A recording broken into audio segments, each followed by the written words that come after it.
بەناوی خودایی بەخشندەی میهرەبان، سوپاس و ستایش بۆ ذاتی میهرەبان. درود و سلام و ڕەحمەتی خوای گەورە بڕژێتە سەر گیانی پاچی حەزرەتی محەممەد المستەفا صلى الله عليه وسلم و لەسەر یار و یاوەر و خۆشەویستانی تا ڕۆژی دوایی. بەڕێزان خۆشەویستان، لە زنجیرەی 23 هەمین بە خزمەت ئێوەی بەڕێز و خۆشەویست دەگەینەوە لە پەیڕە و پرۆگرامی پێغەمبەری خۆشەویستمان صلى الله عليه وسلم لە پەروەردەی منداڵ. لەو زنجیرەیە باسی پەروەردەی منداڵ دەکەین لە ڕووی سۆز و دەرونیەوە، یعنی چۆن ئێمە بتانین منداڵێک پەروەردە بکەین لە ڕووی سۆزداری، لە ڕووی دەرونیەوە منداڵێکی تەندروست بێ، منداڵێک بیتن ئەو ناخەی کە هەیتی پڕ ببێتەوە بە عەطف و حەنان و خۆشەویستی. بەڵام خۆشەویستیەک وای لێ نەکە ئەو منداڵە بەلایەکدا بڕواتن منداڵێکی ناسکۆڵە بەری هیچ سادی و گەرمیەک دەگریتن، نا، بەڵکو منداڵێکی تەندروست، منداڵێکی بەهێز لە ڕووی دەرونیەوە، منداڵێکی تەندروست لە ڕووی دەرونەوە، منداڵێک مافی خۆی بدێ وەکو مافی منداڵی بەجێرەی ئاستی تەمەنەکەی. لێرەدا خۆشەویستان و بەڕێزان، منداڵ لەو کاتێک کە خوای گەورە سوبحانەهو وتەعالە ئەو منداڵت داتە ئێمە، لەو کاتێ لە ناوزەجی دایکێتی مافی لەسەر ئەو دایک و باوکەی هەیە لە خۆراک، لە ڕووی ئەوەی کەوا ژینگەیەکی گونجاو لە ئەو دایکە دروست بکرێ کە ئەو کۆرپەڵەی لە ناوزەجیەتی بە تەندروست و بە شێوازێکی جوان پێ بگاتن. چونکە عەلمیەن ئێستا کەشف بووە دڵتوندی و دڵتەنجی دایک تەئسیر لەسەر کۆرپەلەکەی دەکات. یعنی ئەو منداڵە کە لە ناوزەجی دایکیتی، ئەگەر ئەو دایکە دائیمەن دڵ بە غەم و عاجز و دڵتەنگ و لە ئێش و ژان و لە ناڕەحەتی بی، ئەو منداڵە هەست بەو ناڕەحەتی دەکات. سوبحان الله. و چەند ئەو دایکە دڵخۆش بی، ئەو منداڵە ئەوەندە دڵخۆش و ئەوەندە منداڵێکی تەندروست و تەندروست دەبێ لە ڕووی دەرونیەوە. لێ چەند بنەمایەکەیە پێویستە ئێمە ڕەچاوی بکەین وەکو دایک و باوک، وەکو هەر کەسێک کاری پەروەردە دەکاتن لۆ پێگەیاندنی منداڵێکی تەندروست لە ڕووی دەرون و لە ڕووی سۆز و عاتیفەوە. یەک لەو خاڵ و بنەمایانی کە زۆر گرنگە، منداڵ هەمیشە و بەردەوام دەبی ڕووی خۆشی بدرێتێ، دەبی قسەی خۆشی لەگەڵ بکرێ، دەبی باوەشی گەرمی تێوەریندرێ لە لایەنی داک و باو و هەر کەسێک کە کاری پەروەردە دەکاتن، بە تایبەت ماتکردنی منداڵ. خاتو عایشە دەجێڕتەوە دەفەرمێ کۆمەڵە خەڵکێک لە ئاعرابی، واتە عەرەبە دەشتە چیەکانی دەوروبەری مەدینە هاتنە خزمەت پێغەمبەری خوا صلى الله عليه وسلم. پێغەمبەریان دیت وا منداڵن ماز دەکا، حەسەن و حوسێن لە ماڵێ دەسوڕێتەوە، دێتە سەر کۆشی پێغەمبەری خوا، پێغەمبەر لە باوشەی دەکا و ماچی دەکا و زۆریان پێسەیر بوو. فقالوا بە پێغەمبەریان وت ئەتوقەبیلوونە صبیانەکم، چمە ئێوەی پیاوان منداڵیش ماز دەکەن، یعنی جێی سەر سوڕمانە، زۆر عەجایبە. کو دەبی ئەتو قائیدەک گەورەی هەموو شاری مەدینە بەو شێوەی منداڵ ماچکەی، ئێوە منداڵن ماز دەکەن؟ فقال نعم. پێغەمبەر فەرمووی بەڵێ. قالوا ئەوان وتیان لكننا والله لا نقبل،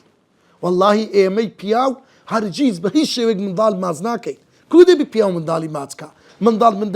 پیاو منداڵی بینتە سەر کۆشی خۆی. زان پێغەمبەری خوا چی فەرموو؟ پێغەمبەری خوا فەرمووی صلى الله عليه وسلم ئەوە ئەملیکو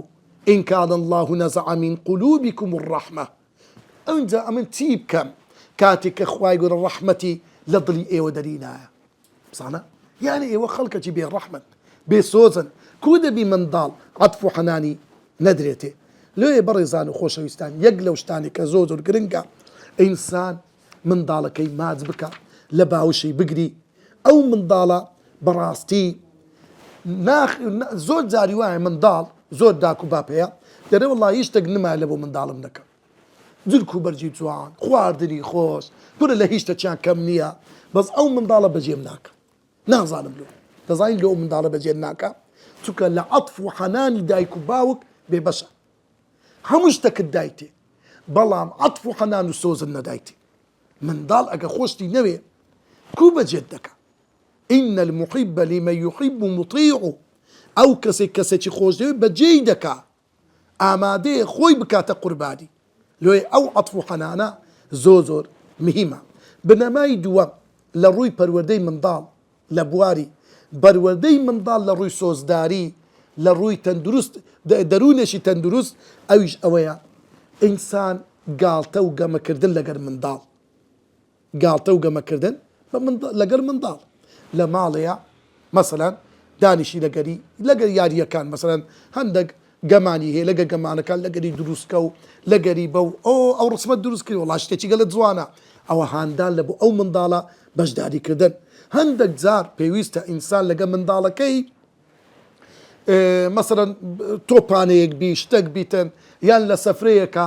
لسفريك لشوينك انسان لقى من ضالا كاني ياري وقمي بكاتن اصلا او السنة پیغمبريا صلى الله عليه وسلم امامي تبراني دجيرتو دفرمي امامي تبراني لجابري كري عبد الله دجيرتو دفرمي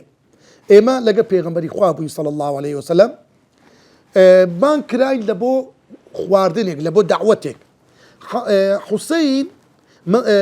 للرقاء ديتمان لقى كمالا من ذلك خليشي قميبو ياريدك قميدك لقى من ضالان پیغمبر صلى الله عليه وسلم بپیش خلق ككت او عبايك خوي كردو دفرمي ثم او باوش خوي كردو حسين لوين درا لنا او من ضالنا بغار هلنا وباوشي پیغمبر يخوا صلى الله عليه وسلم فيضاحكه رسول الله پیغمبر يخوا بپیکنيني دينا حتى لباوش خوي قلتيوا عند پیغمبر فجعل احد يديه في ذقنه يقل دستكاني او هاويش تبن تناقي والأخرى بين رأسه وأذنيه يكتشي هاويشتا بشتي السريو اللي بين هدو جيكا إنزا بيغمبر اعتنقه وقبله باوشي تندي ليكرتو ماتيك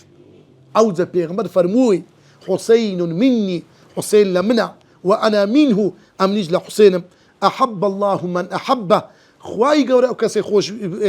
خوش بك حسني خوش دويتن الحسن والحسين صبطان من الأصباط حسن وحسين دون لنا وكاني من زعنا هروكو بيغمبري خواه صلى الله عليه وسلم دفرمي يعني بقالتا صعبات لقد أنسي كوري مالك دفرمي أنسي كوري مالك دليلناو كومالك من ضالبو بيغمبري خواتم هدو أودو نربي جيقتم فرمي يا ذا الأذنين أي خاوني دوجيس كاكا قالتو قمي لقد كرديا لويا من ضالي قد كبي يستي بويا براسي إنسان لقد من ضالة كان قمي بكان أبو سفيان دجرتوا درتسو ملاي معاوية لسبس راك شابو من ضالة كوريان كذبو لسسنجي خوي دانابو دري أمنيش قلتم أميط عنك هذا يا أمير المؤمنين قلتم أو من ضالي لخدود بيخوا أي بيشوا إيمان دارا قال دفرمي وتي سمعت رسول الله صلى الله عليه وسلم جيم لبيغمبري خواب وفرموي من كان له صبي فليتصاب له هر كسي من دارتي قلتكو كيلا ماليا باخوي لقر من دالك بتسكاتوا يعني بجري آسي من دالك خوي بنت آسي من دالك قاموا ياري لقربك صانا يعني أوا براستي بوشويد بإنسان لقى من دالكان قاموا ياري بكاتر كواتر يقلو خالنك زوز الميمة من دال بيوسي بيارية بيوسي بصعبته بيوسي بقصي خوشة دبي إنسان أو لاني بركاتوا بنما يسيم للروي تندروس للروي درونية شي تندروس دبو من دالو سوز داري أو يجلعيني دياري وخلاطة بخشين ناوە شتێکی دیارەکی جوان لۆ منداڵەکەت ببێەوە بەجێرەی ئاستی ئەو منداڵە لۆ کاتێک کە ئەتو دیارەکی لۆ دەبێەوە بە تایبەت ئینسان کاتێک دەستە سەفەرێک چەند ڕۆژ لە ماڵی دوور دەکەوتەوە کە دێوە ماڵێ لە فوتئەتی جانتایەکەت کردەوە ئەو دیاریم لۆ تو هینایە ئەوم لۆ تو هینایە ئەوم لۆ تو هینایە لۆ پێغەمبەری خوا دەفەرمێ صلى الله عليه وسلم تهادوا تحابوا هدیه بدن یکتر خلاط و دیاری بدن یکتر یەکتر خۆشەویستی دروست دەبی لە بینی یەکتر بزانە کەواتە لێ بەڕاستی ئەوەی کە زۆر مهمە ئینسان بەدەست و دیاری بستەوە ماڵێ هەمیشە و بەردەوام لە بۆ یەکتر ئەو دیاریانە دەبێتە مای خۆشەویستی لە بینی عائیلە. بنەمای چوارەم ئینسان هەندێک شتێ خۆشەویستی دروست دەکات. مەسەلەن لۆ نمونە دەستهینان بەسەر منداڵی گچکە منداڵە گچکە دەی دەستی بەسەر دادەینی دەستی دەکێ ناو پرچی بە تایبەت کچکە بەڕاستی زۆر ناسکترە زۆر یعنی ئەگەر ڕوود نەدایێ زۆر خراپ دەستچێتەوە کوڕیش بە هەماشێەوە دەستی بەسەر دادەینی لەسەر کۆشی خۆتی دادەنێ ئەوە بەڕاستی ئەوە ئەجر و پاداشتێکی زۆر گەورەی هەیە و هەروەها خێرێکی زۆر گەورەیە و ئەو منداڵە حەز دەکە لە ڕووی دەروونەوە محەبەت و خۆشەویستێکی زۆر دروست دەبی لە ناودڵی. ئەنەس دەجێرتەوە دەفەرموێ كان رسول الله صلى الله عليه وسلم پێغەمبەری خوا سەڵات و سەلامی خوای لەسەر بێ يزور الأنصار سەردانی خەڵکی شاری دانیشتوانی شاری مەدینەی دەکرد ئەنساریەکان ويسلم على صبيانهم سەلامی لە منداڵە گچکوکانیان دەکرد ويمسح رؤوسهم یەک ئەوها دەستی بەسەریان دادەینە بزانە چەند مهمە کەسێک گەورەیە باپیرە داپیرە داکوباب ئاوە دەست بەسەر منداڵەکەی دابینی بە تایبەت لەو کاتی منداڵەکە نەخۆشە لەو کاتی منداڵەکە تووشی مشکلەتی بووە بچی دەستی بەسەر دابینی بەڕاستی ئەوە دەبێتە مای سۆز و خۆشەویستێکی زۆر بەهێز لە نێوان دایک و باوک و منداڵ. بنەمای پێنجەم لۆ پەروەردەکردنی منداڵ لەسەر بنەمای سۆزداری و لەسەر بنەمای دەروونێکی تەندروست ئەوی بریتە لە چی کاتی منداڵەکە لە مەکتەبێ دێتەوە کاتێ منداڵەکە لە سەفەرێک دێتەوە کاتێ منداڵەکە لە ڕەوزەی دێتەوە زۆر بە جوانی ئیستیقبالی بکەیت بولنورە کاتەوە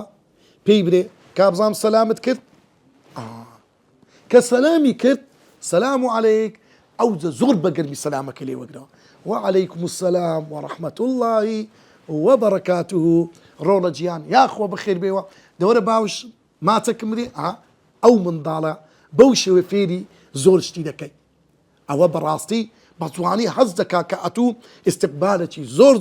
جوانی ئەو منداڵەی دەکەی لێ بەڕاستی لێرەدا ئەوەی کە زۆر میمە ئەو منداڵە گرنگی پێ بدرێ هەتا شخصیەتی لۆ دروست بێ ئەو منداڵە لە ڕووی دەروونەوە زۆر هەست بە ئارامی دەکا. ابن عساکر دەجێڕتەوە لە عەبدوڵڵای کوڕی جەعفەر دەفەرموێ پێغەمبەری خوا صلی الله عليه وسلم کاتێک کە لە سەفەرێک دەگەڕاوە منداڵەکانی خزم و کەسی خۆی یعنی ئاهل و بەیتی پێغەمبەر صلی الله عليه وسلم وەکو منداڵی فاتیمە و جەعفەری کوڕی عەبدوڵڵا و عەبدوڵڵای کوڕی جەعفەر و ئەوانە هەموو بە پیر پێغەمبەری وەدەچون منداڵە گچکان وإنه جاء من سفر فسبق بي إليه لسفرك لسفركان عبد الله كوري جعفر دجيرتوا فسبق بي إليه تفرميم أمن لبيش هموان تسوم فسبق بي إليه أمن لبيش هموان قيشت ما بيغمبري صلى الله عليه وسلم فحملني بين يديه بيغمبر لسا بيشتي وراقبو أمني لبيش خوي سوار كرد زانتا بشاكا لبيشي خوي سوار كردم ثم بجيء بأحد ابني فاطمة الحسن والحسين قيتش كروي بيغمبر قيشت يتشق لدو كركاني فاطمة كحسن بوا يعني حسين فأردفه خلفه لو يجرى وسطا لبشت خوي أواني سوار يكت يعني سوار كرد فدخلنا المدينة ثلاثة على دابة هر سيكمان أمنو بيغمبر إخوان لقر حسن يعني حسين كلبشتي بيغمبر هر سيكمان بيكو داخلين أو شاري مدينة يبوي باو كديتوا من دال ديتو دركي لي دكاتو ببير بابي دي نابي خوي لي توركي دشيتو او من دالا دركي سياركي لوبكوا ورا بابا سركوا مري او كيتو كتيادنا لو او من دالي غرق وريا زور كيفي بيدي زور زاري وابو بابي دراق خوي من دالك تورك ديا من دالك اللي دوري سياري سورايتوا بس من دالك كتيا كاكا لبو باريزغاري روحي او من دالا مين سواريكا دركي ليبكوا سواريكا سارك بينا حوشي لو او من ضالي قلت درجي خوشي بي يعني زور كيفي بيدي راس لو ترنق زحمة يومان ديبونا بلان دبي لبو سوزداري او من ضالي لبو عطف حناني او من ضالي قلت تشي قوريا خالي ششم وبنماي ششم لي برسينو من ضال من ضالك الا سفر ونيا مثلا زاري وايا کوڕێک تە نەخۆشە ئەو منداڵە لە ژووری خۆی نووسیا بچی دەرکەی لێ بکەیەوە سەلام عەلەیکم ڕۆڵە گیان چۆری ئێستا وەزعت کووە باشی یان سەردانکردنی قوتابخانە داک باب ناوە با لە دوور نەنێرن قوتابخان بە خۆت بڕۆ لەگەر بەڕێوەبەری قوتابخان لەگە مامۆستایەکان ئەمن بابی فرانیمە هاتیمە بزارم کوڕەکەم کچەکەم کۆکوونیە یان منداڵەکەت بە سەفەر چووە تەلەفۆنی لۆ بکە یان ئەتوو لە سەفەرێ تەلەفۆنێک دەکەی یەک بێک لە منداڵەکە لە ئەحواڵیان پرسە ئەوە بەڕاستی ئەو پرسیارکردن و لێپرسینەوە لە منداڵ ڕوحەکی زۆر گرنگ دروست دەکە لەلایەن ئەو منداڵەوە خاڵی هەفتەم و کۆتایی باس کرد ینی لەو بنەمایانەی کەوا پێویستە منداڵی لەسەر پەروەردە بکرێ ئەویش ئەوەیە گرنجیەکی تایبەتدان بە کچ معنای ئەوە نییە فەرق و جیاوازی بکەیت لە بینی کوڕ و کچ نە بەڵام کچ لەبەر ئەوەی ناسکن لەبەر ئەوەی دڵیان ناسکە لەبەر ئەوەی بەڕاستی یعنی کچ زۆر هەست شەرمنی تێدایە لێ دەبی دایک و باوک زیاتر گرنگی بە کچ بدەن کوڕ ئێستا مەسەلەن لۆ نمونە ئەگەر ماتشی نەکەی دەستیشی بەسەدانەینی ڕەنگە زۆر تەئسیری لێ نەکە بەڵام کچ زۆر حەساسە لەبەرەوەی خودی خۆی ناسکە لۆیە دەبی دایک و باوک زۆر گرنگی بە کچەکانیان بدەن بە تایبەت دایک لۆ پەروەردە هەتاکو نەفسیەت و دەرونی ئەو منداڵە بە دەرونێکی تەندروست و باش هەست و سۆز و خۆشەویستێکی زۆری هەبی لە بۆ ئەو دایک و باوکە دەپاڕێنەوە لە خوای گەورە خوای گەورە عاقبەت خێرمان بکە خوای گەورە لە گوناحەکانمان خۆش بی خوای گەورە منداڵمان صالح بکە وصلى الله وسلم على سيدنا محمد وعلى آله وصحبه أجمعين